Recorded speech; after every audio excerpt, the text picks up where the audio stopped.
Dios les bendiga, mi gente, ¿cómo están? Dios les bendiga. En esta ocasión tenemos un episodio, una pequeña presentación bastante especial. Otra vez me encuentro con ustedes, soy el hermano Joshua, me encuentro con abuelo. Dios bendiga a todos los hermanos y a todos los que nos ven a través de estas facilidades. ¿Por qué estamos hoy aquí? Pues venimos a dar una pequeña presentación que habíamos dado en un retiro en la Iglesia de Dios Pentecostal MI de Fajardo Pueblo sobre la tecnología en las iglesias. Y han pasado un montón de cosas en el mundo tecnológico que nos han afectado también en el área profética. Amén. Y que tenemos pendiente también de cómo se van a seguir desarrollando. Saulo, si quieres... Sí, vamos a establecer la base bíblica de donde se va a fundamentar nuestra ponencia. Y les invito, amados, a que vayan al capítulo 12 del profeta Daniel, específicamente en el versículo número 4. Daniel, capítulo 12, verso 4, se lee así: a la gloria del Trino Dios. Pero tú, Daniel, cierra las palabras y sella el libro hasta el tiempo del fin. Esa expresión quiero enfatizarla. Muchos correrán de aquí para allá y la ciencia se aumentará. Esa es la expresión que se le dice a Daniel. Cierra las palabras de este libro, séllalas, porque su cumplimiento será en el tiempo del fin. Y como tenemos a Joshua, que es un estudioso de esto de la tecnología, de hecho esa es básicamente su concentración a nivel del colegio de Mayagüez, donde damos gracias al Señor y gloria a Dios que ya Joshua está por terminar su segundo año en ingeniería. ¿Qué es? Yo soy ingeniería de software, gracias al Señor. Tengo la oportunidad de ser estudiante del recinto universitario de Mayagüez en esta área de disciplina de la ingeniería de software y es yo a mucha gente se lo he dicho, pero no lo he dicho así abiertamente todavía, de que yo escogí esta profesión, hermano, porque a mí no solamente me gusta la tecnología, sino me di cuenta que hace falta que la gente lo explique, no solamente a las personas que no nos entiendan, sino en las iglesias también hace falta una educación tecnológica. Y precisamente estudio ingeniería de software porque quiero entender las cosas de este mundo más a profundidad, para decirle a gente como ustedes o a gente que no tenga conocimiento, esto es lo que está pasando y así es como funciona. Y por eso también estamos hoy aquí, para comentar algunos temas que, como habíamos leído con la cita bíblica del profeta Daniel, dice que la ciencia se aumentará. Yo voy a hacer tú me vas a permitir una seguro una presentación de cómo ha ido, y esto es importante, ¿no? Lo hemos querido hacer, yo le dije a Joshua, lo vamos a hacer de una forma sencilla, para que toda la audiencia nos pueda entender. Por eso vamos a hacer como una remembranza, vamos a llamarle así, histórica, de cómo en un siglo ha ido evolucionando la tecnología y que obviamente, y es la finalidad que yo persigo dentro del concepto escatológico, explicar que esta tecnología es conducente al sistema del anticristo. Vamos con eso. Yo va a hacer una narrativa de cómo ha ido evolucionando desde los tiempos allá del telégrafo. Mucha gente se van a sorprender, los que son de menudo para acá. Los que son de menudo para acá, como yo. Como tú. No nos vamos a sorprender de cómo eran las cosas antes. Y cómo han ido evolucionando. Adelante, Joshua. Yo quiero mencionar que necesito que me perdonen una excepción. Y yo voy aquí, como estoy poniéndoles en la pantalla a la gente de YouTube. Cuando el versículo dice la ciencia aumentará, yo voy a asimilar ciencia a lo que entendemos por la tecnología, que a pesar de que según algunos diccionarios no son exactamente lo mismo, para este caso que queremos investigar y mencionar hoy, sí podemos hacer esta comparación. ¿Y a qué nos referimos con que la ciencia o la tecnología en este caso va a aumentar? Y es que la tecnología siempre está cambiando, siempre lo ha estado, pero en estos últimos años, décadas, lo está haciendo mucho más rápido. Y el ejemplo que mencionaba abuelo con el telégrafo, lo vamos a hacer con la telefonía, cómo ha cambiado la telefonía a lo largo de su existencia. El primer teléfono, se lo estoy poniendo aquí en pantalla, lo inventó en el 1876, patenta el primer teléfono Alexander Graham Bell, que usted puede ver aquí en la pantalla, que no era una cosa muy práctica para estar llevando como lo hacemos hoy en día. Teníamos unos cables y unas cosas que permitían entonces transmitir la voz a través de un sistema. Después de eso, entre medio de los 1800 hasta los 70, las cosas se daban a través de centrales telefónicas. Que, ¿cómo era que tú me decías los otros días, abuelo? Eran por números y claves. Yo recuerdo aquí, precisamente donde era mi oficina de energía eléctrica, allí al lado había una casetita que decía Puerto Rico Telephone Company. Y recuerdo que una hija de una hermana de la Iglesia de Dios Pentecostal, donde yo milité por 68 años, Raquel, era una de las telefonistas. Entonces uno llamaba y le decía, operadora, comuníqueme con el D4, D5, el C1, eran números y letras. Entonces con unos cables que los vamos a presentar ahí, ella conectaba y entonces era que uno podía accesar a la llamada. Exacto. Y todo eso estuvo desde, como les mencionamos aquí, desde los 1800 que se inventó el teléfono hasta los 70 aproximadamente. 1970. Ajá. ¿Por qué? Porque en los 70 aparecen lo que se llamaron los beepers, unas cositas que pequeñitas que tú te enviabas mensajes de texto. Exacto. Unos protomensajes de texto en su momento, y que te podías decirle, mira, te voy a hacer esto, pero era pequeñito y pues podías enviarlo. Hasta esto estuvieron más o menos por ahí hasta el 1983. Casi fueron unos natimuertos, que la verdad es que los beepers tuvieron muy poca acogida. Inmediatamente evolucionaron entonces a la técnica de los celulares, que vamos a ver aquí cómo fueron también evolucionando. Exacto.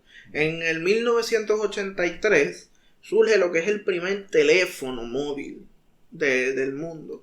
Que, como le estoy poniendo aquí en la pantalla, era como si fuese un maletín. Tú tenías que cargar con eso un bloque de teléfono, de que era el celular. Que tú me contaste una vez que tú tuviste uno, ¿verdad? Sí, yo compré un carro en el 1996 y me regalaron, recuerdo siempre, la marca, decía un Nokia 360.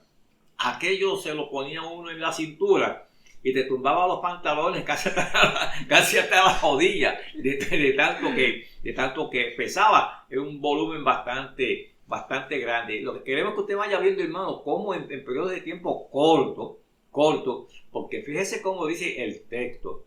Daniel, sella la profecía de este libro, porque el cumplimiento de esta profecía de que la ciencia se aumentará es para el tiempo del fin. Déjeme hacer una observación aquí en esto.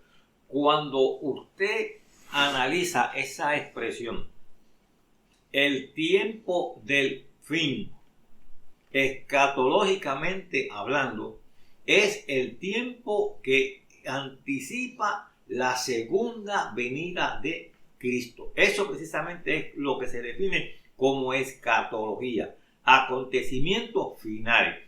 Y fíjese que Daniel tiene su visión aproximadamente en el año 600 antes de Cristo. Y a Daniel se le dice, sella el libro, porque es para el tiempo del fin.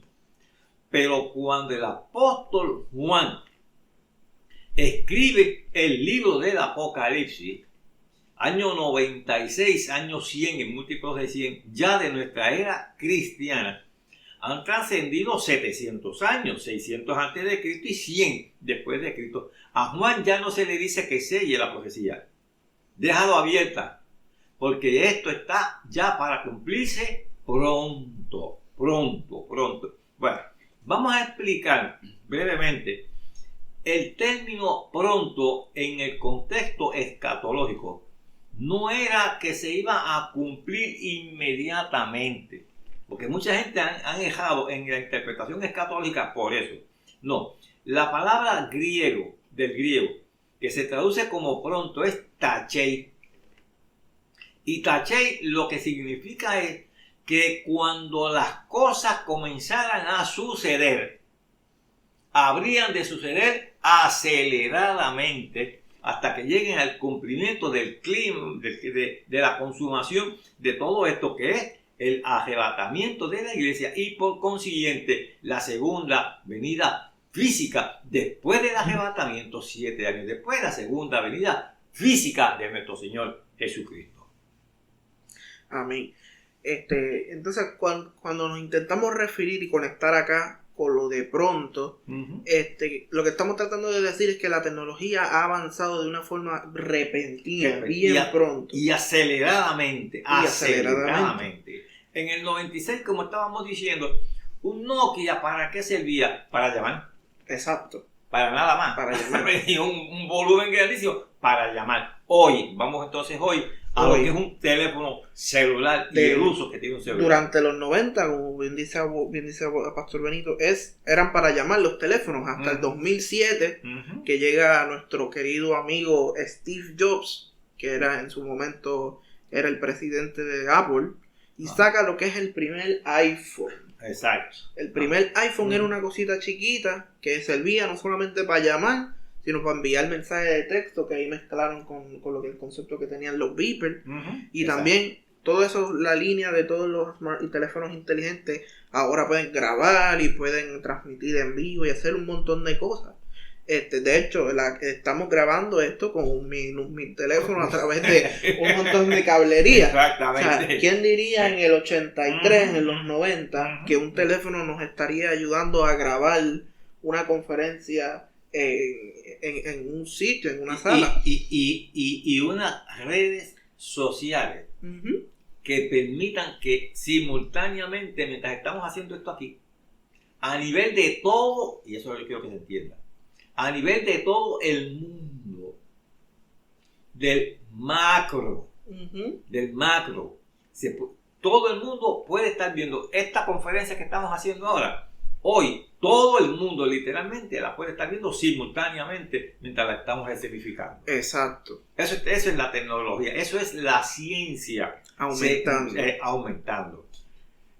Nosotros mencionamos todo lo de los beepers, el telégrafo, pero para tenerlo todo en un solo sitio, hermano, yo lo que quiero es que ustedes vean en esta grafiquita que les estoy poniendo en la pantalla, que se llama la cronología de la tecnología, en este ejemplo de lo que es la telefonía. Si usted se da cuenta, tiene 1878, que es cuando se empiezan las centrales telefónicas, hasta el próximo salto, que son 1970, hay 92 años de por medio. Exacto. De 70 al 83 que sale el teléfono móvil de bloquecito, pasan 13 años. ¿Cómo se va acortando el tiempo? El tachei, aceleradamente. Muy bien. Y que también, si lo siguen viendo, hay entre 24 y 15 años que sigue reduciéndose el gap, el espacio de tiempo entre los revolucionarios de las tecnologías. Y esto no solamente se ve en la telefonía, como bien tomamos aquí, sino que también se ve en cualquiera de las otras ramas tecnológicas. Les estoy poniendo la foto de lo que se llama la gráfica de la ley de Moore. Yo no voy a abundar en la ley de Moore tanto aquí porque es un poco más complicada y hay gente más que la sabe explicar mejor que yo. Pero básicamente todas las tecnologías están siguiendo esta línea que muestra esta gráfica. La gráfica muestra que la cantidad de transistores dentro de un chip, las cosas que le dan electricidad a las computadoras y procesan todo en las computadoras y en los teléfonos también, se duplica cada año. Exacto. Al principio teníamos aquí unos poquitos, si acaso 1000 y pico de transistores, y en los últimos equipos que están saliendo ya se han llegado a 50,000 millones de de cositas así chiquitas para poder darle poder a las de esto. Y es una línea recta duplicándose en cada año. Y esto significa para ciertas cosas, significa procesamiento, significa más velocidad, más capacidad. Yo quiero aprovechar, ahora que menciono esto de capacidad, velocidad, regresar un momentito al versículo que habíamos mencionado, 12:4 de Daniel. Hay un cantito de ese versículo que dice: muchos correrán de aquí para allá. Uno pudiera leerlo así a simple vista y decir, no, pues hay mucha gente que va a estar corriendo para arriba y para abajo a los sitios. Pero para la definición que nosotros queremos traer aquí, correr yo lo voy a asemejar a lo que en tecnología nosotros llamamos el procesamiento. Ajá. Con procesamiento, como les estoy poniendo aquí en la pantalla, reflejan la gran capacidad, primeramente, la velocidad y la practicidad de los equipos modernos. Los equipos modernos ustedes saben que tienen mucha capacidad para guardar cosas, tomar fotos, que como mencionamos ahorita, estábamos grabando. Lo que antes hacían nada más era llamar. Que eso era una capacidad bastante limitada. Ahora lo podemos hacer, podemos hasta grabar y hablar por teléfono a la misma vez con la gente. Y es una cosa más práctica. Y eso se relaciona con la tendencia que habíamos mencionado anteriormente, que las capacidades se están duplicando, se están mejorando. Y a través, Joshua, de los, como mencionaste, de los microchips. Vamos a aprovechar un segundito en eso. Yo lo digo con toda humildad. Yo hace más de 40 años enseñé en el seminario. De hecho, para la gloria de Dios, yo fui cofundador del Colegio Pentecostal MISPA de recinto de Fajardo, junto al reverendo Manuel Feliciano en 1974. Yo fui el primer maestro junto al hermano Feliciano que tuvo ese colegio, y lo digo con humildad. Cuando yo le enseñé el libro de Apocalipsis, porque esas eran mis clases, era toda la escatología, esas eran las clases que yo tenía asignado. Cuando yo les hablé a mis muchachos, repito, más de 40 años atrás, y de eso hay grabaciones, infinidad de grabaciones, porque ya yo tengo 76 años y tengo que hablar más pausado, pero en aquel tiempo, hermano, yo hablaba como una ametralladora. Y los muchachos, pues, para poder seguirme en las clases, pues compraron grabadoras, y eso está comprobado por las grabaciones que tienen mis muchachos. Y cuando llegué al capítulo 13, escuche bien, de Apocalipsis, que habla de la bestia, eso eventualmente en el otro programa lo vamos a estar explicando. Cuando hablábamos del capítulo 13, versículo 15 de Apocalipsis, que dice así: y se le permitió al falso profeta infundir aliento a la imagen de la bestia, para que la imagen hablase e hiciese matar a todo el que no la adorara. En la próxima conferencia vamos a discutir esto más amplio, pero por lo menos a grosso modo para los efectos de lo de hoy. Está hablando de un personaje que se va a levantar durante la grande tribulación, que es el periodo de tiempo de 7 años, cuando la iglesia haya sido arrebatada. El personaje se llama el anticristo, pero tiene un segundo personaje que se llama el falso profeta. El falso profeta va a erigir, a levantar una imagen del anticristo, y aquí dice que le infundió aliento. El diablo, escuche bien, no tiene autoridad ni prerrogativa de crear vida. Ese es un atributo exclusivo de Dios.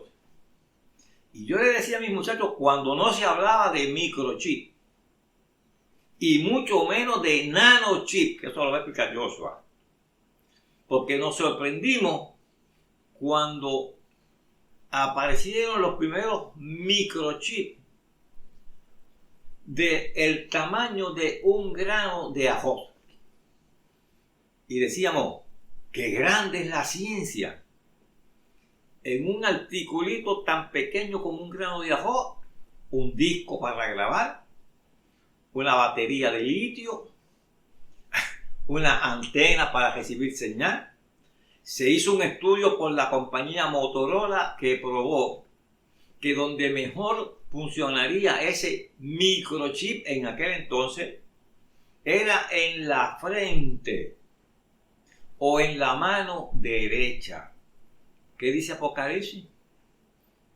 Que el anticristo, cuando venga a través de su ayudante, el falso profeta, hará que todo el mundo sea marcado en la frente o en su mano derecha. Y yo siempre enseñé, esa marca es un chip. Lo digo para la gloria, nadie hablaba de eso. Hoy, ese contenido de lo que era un granito de ajo, hoy está limitado a un granito de sal. Señores, ustedes se imaginan lo que es en un granito de sal. Un dispositivo que contenga toda tu información.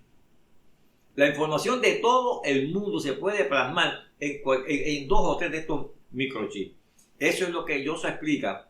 La ciencia se aumentará. Es como tecnología. No es que van a coger. Dice, los hombres cogerán de aquí para allá. No, es que coger en el procesamiento tecnológico. Seguimos, Joshua. Aumentar ese procesamiento tecnológico, ¿para qué? Para poder tener más capacidad y esas capacidades usarlas en algún momento a favor del régimen. Sin tener que desplazarse de un lugar a otro. Sencillamente yo frente a una computadora puedo dominar al mundo entero. Ahorita vamos a hablar, si no en la próxima conferencia, porque no queremos hacerlas muy largas, vamos a hablar de cómo hay una compañía que ha estado lanzando satélites al aire, donde se puede controlar la vida de todo el mundo. Y Joshua después también va a discutir lo que es metaverso. Seguimos con eso. Hablando que abuelo mencionó hace unos minutos atrás de que el anticristo quiere infundirle vida a ciertas cosas. Hay gente que actualmente están tratando de modificar la vida ya existente, siendo la capacidad de no tener la capacidad de crear vida por uno mismo. Porque como bien mencionamos, eso es un atributo que solamente lo tiene nuestro Señor Jesucristo. Vamos a hablar un poquito de genética.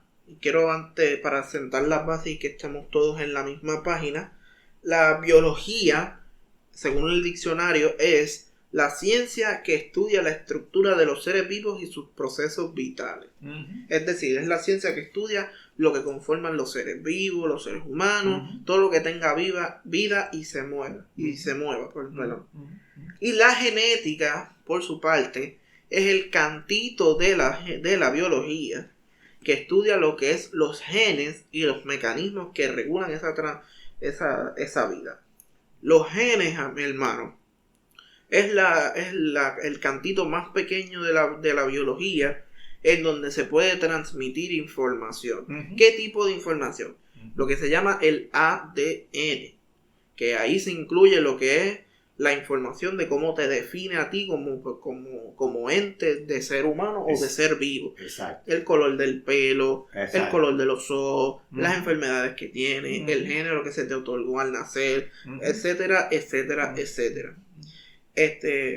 Hay gente, como no puede crear vida por esto, porque no tienen esa capacidad, ese atributo de Dios, intentan modificar la vida que ya existe para crear cosas que antes ya no estaban, o mejorar lo que ya estaba a través de la inteligencia. Y ese concepto hay que dominarlo. Inteligencia artificial, donde hoy ya tenemos robots, que los vamos a discutir también, robots que están diciendo: nosotros, a través de la inteligencia artificial, somos más inteligentes que los seres humanos.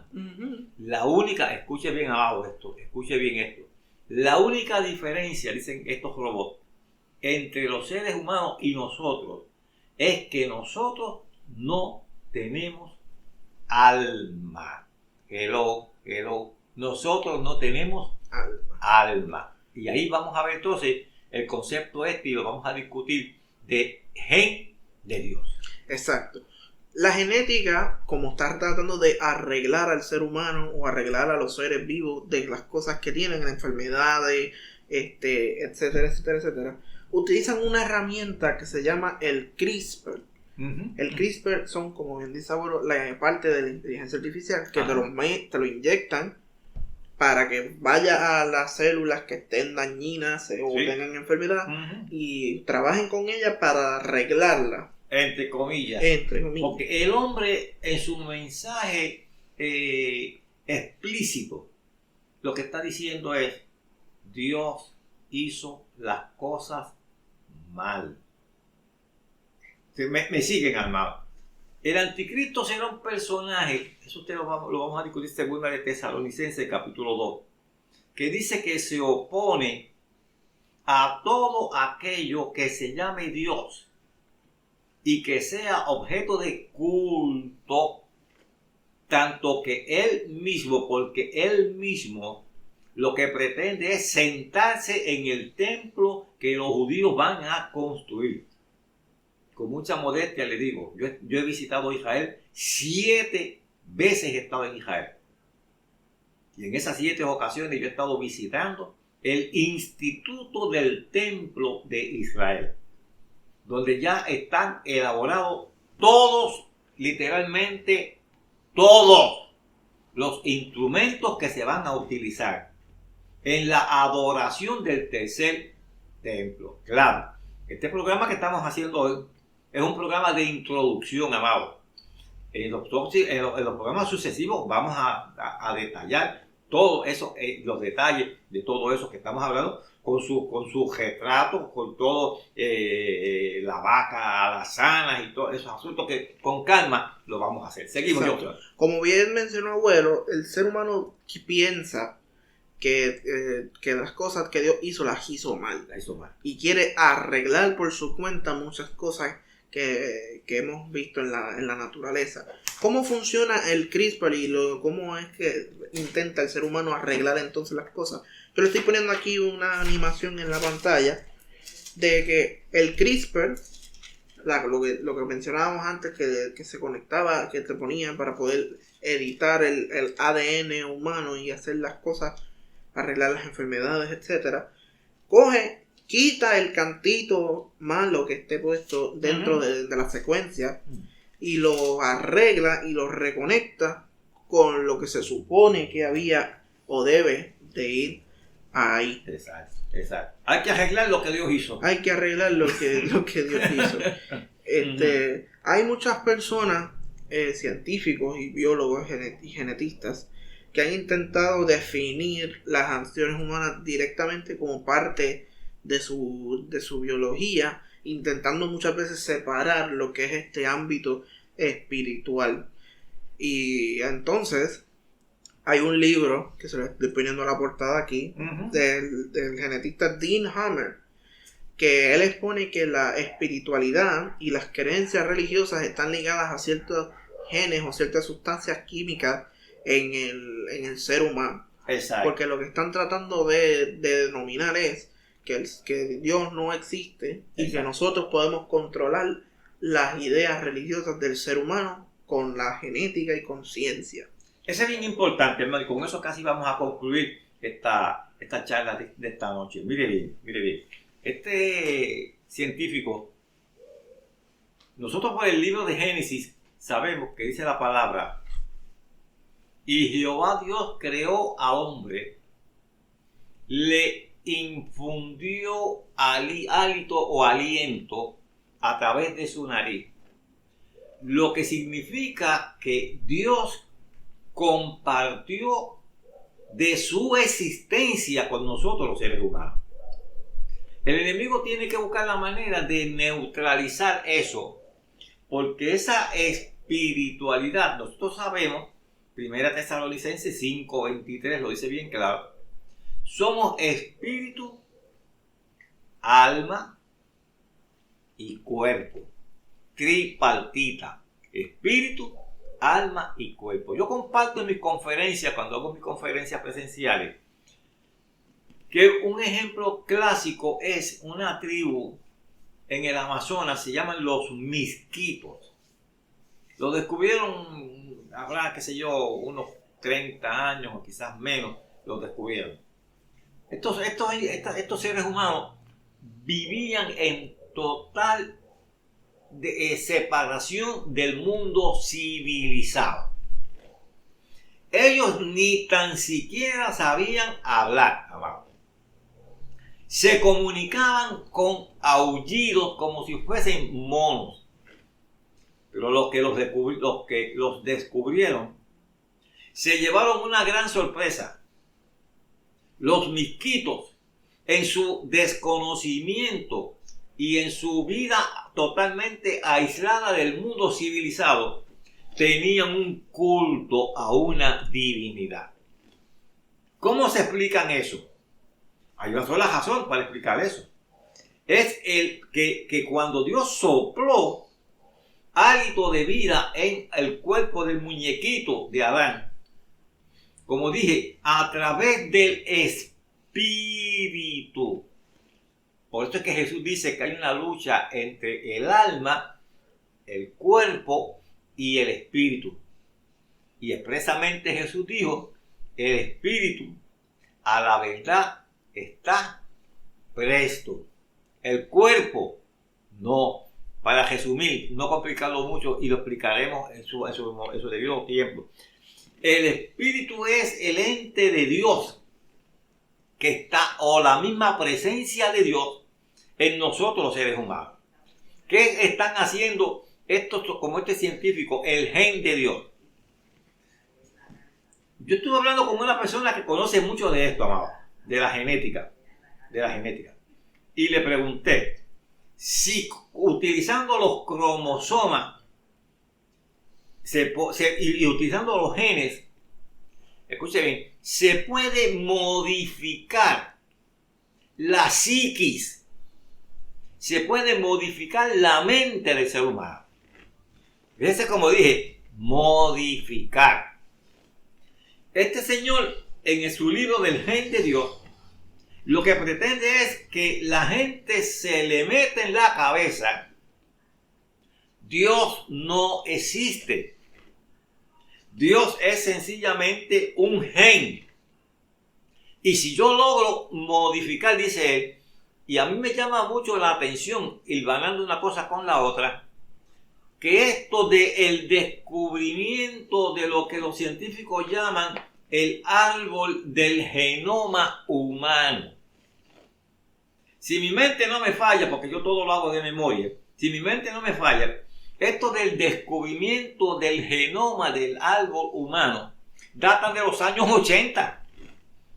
Entonces, hay que ir viendo, amado, cómo va evolucionando la ciencia, pero una ciencia que en muchos casos es productiva, una ciencia que en muchos casos es útil. No estamos negando la eficacia de la ciencia, pero cuando la ciencia se utiliza para tratar de hacer como hizo la serpiente Satanás, cuando le dijo a la mujer allá en el Edén, cuando le dijo esto: mira, Eva, lo que pasa es que Dios sabe que ustedes, conociendo el bien y el mal, serán como dioses. Ese fue el pecado de Luzbel. Ese fue el pecado de Lucifer en el cielo. Rebelarse porque quería ser igual a Dios. Y eso es lo que le está transmitiendo a muchos hombres de ciencia que, conscientes o inconscientemente, están haciendo el juego para desviar a la humanidad del conocimiento de Dios. ¿Ok? Claro, ya en la próxima conferencia que vamos a hacer, queremos hacerla prolongada para que tengan la oportunidad de verla, vamos a ver el desarrollo de estos robots. Una Alexa, una Sofía, un último robot que lo vamos también a discutir, diciendo: nosotros podemos hacer todo mejor que los seres humanos, y no necesitamos alma. Si no necesitan alma. ¿Ante quién? Claro, son robots. Si le vendemos esa idea a los hombres de que se puede neutralizar el gen de Dios, según dicen ellos, entonces los hombres van a vivir desplazando a Dios de todo su intelecto, y excúsenme la franqueza, eso los va a llevar a la perdición. Joshua. Bueno, esto es increíble. O sea, la gente está intentando sacar a Dios de la ecuación. A Dios de la ecuación. Para aceptar a un falso Dios que yo voy a probar por la historia de dónde va a salir. Tú me has escuchado, y la gente que me escucha en mis conferencias presenciales, de dónde va a salir, y que ya muy probablemente esté presente en el mundo con esta tecnología que se está introduciendo en estos tiempos, porque estamos viviendo los tiempos del fin.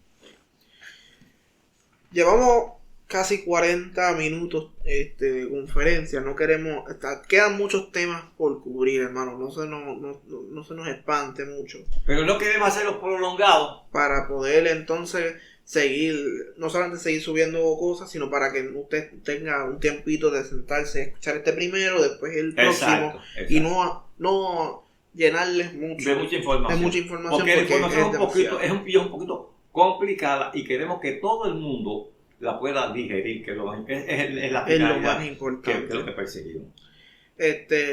Muchas gracias, hermanos, por llegar a esta parte de aquí, de esta conferencia. Tengo que decir lo obligatorio siempre, de que lo compartan y tengan el botón de me gusta, porque eso nos ayuda a nosotros a que le llegue a más gente dentro de esta plataforma. Y compártalo con alguien que usted sepa que le puede ayudar, que le puede dar una idea de qué es lo que está pasando en el contexto profético. Abuelo, gracias por permitirme venir acá. Gracias a ti, Yosa, que me ayuda, porque ya yo soy mi asistente, porque como yo dije, ya mis años van pasando, y si el Señor se tardara, que yo sé que no se tarda, pero si el Señor se tardara, Joshua va a ser el que va a tener a su cargo seguir este trabajo escatológico, que por más de 48 años, yo me gradué del seminario a los 18 años, eso es la conferencia que vamos a hacer, lo vamos a hablar, y comencé rápido a enseñar sobre esta temática para la gloria del Señor. Y Joshua, que lo que tiene son 20, así que Joshua ese va a ser mi sustituto si el Señor se tarda. Bendiciones para todos. Amén. Dios le bendiga, hermano.